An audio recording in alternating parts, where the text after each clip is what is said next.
The Ukrainian crisis is taking up most of the foreign policy and security bandwidth in Washington, D.C. right now. Of course, this was something that the U.S. and the Biden administration had been tracking for months, but I can say that we didn't really expect that there would be a full-out invasion. And certainly there's going to be implications of this war for East Asian security, even though the fighting is all taking place in Europe. And I think uh, the most significant implication is the idea that defense and deterrence still matters. Those who thought that large defense budgets were a thing of the past may now have to eat their words, so to speak.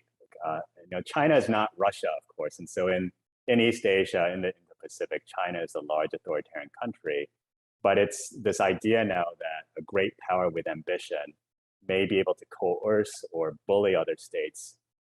And the fact that Putin has done it means that it's become a reality. Now, like I said, Xi Jinping is not, he doesn't have the same calculus or logic as Putin. They operate differently, but it does send signals, and it's a reminder to other countries within the region that this is a reality, that military coercion and to actually be invaded is a reality.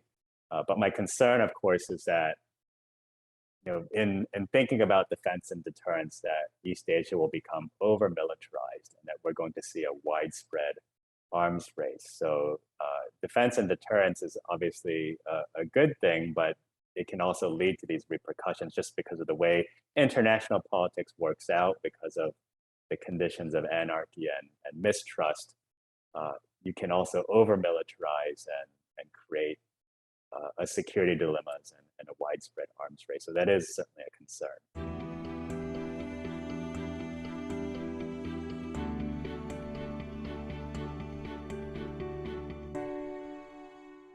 One of the positive takeaways, if there could be one, in a large-scale war and devastation such as this, is that the United States and the Biden administration has exercised leadership fairly competently, I must say, in terms of rallying European allies, in terms of strengthening NATO.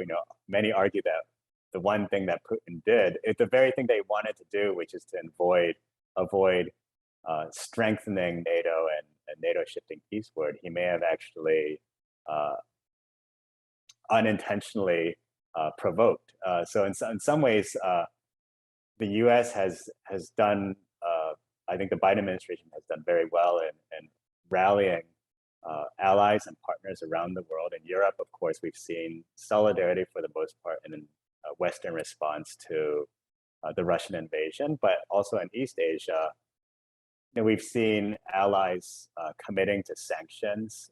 So you had Japan, Australia, South Korea, Taiwan, these countries saying that they're going to place export controls on Russia, that they're not going to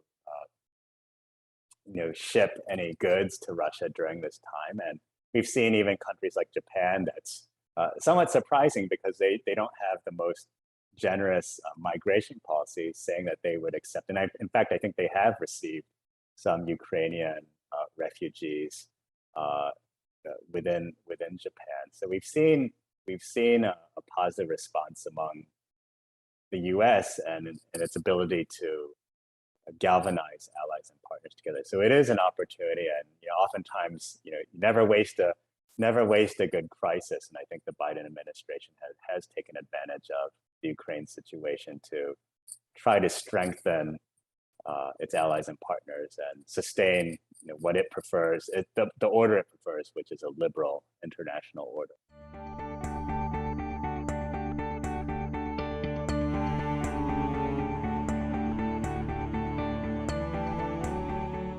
So it's back to the whole triangle diplomacy of the Cold War era.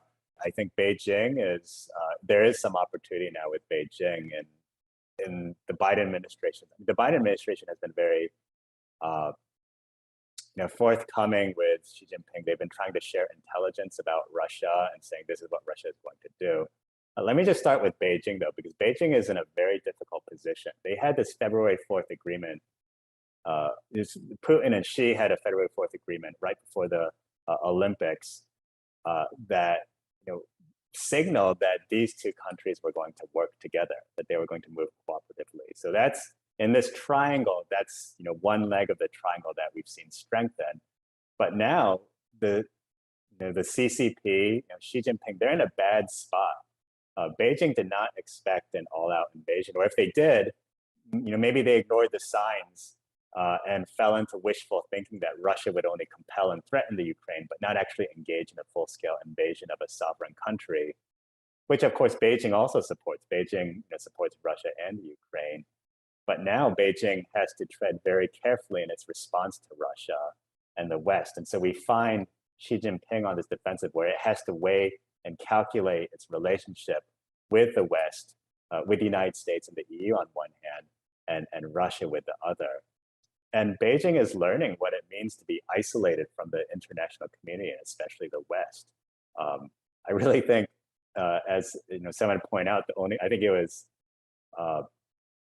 Ukrainian President Zelensky who said, Russia is now becoming like a North Korea.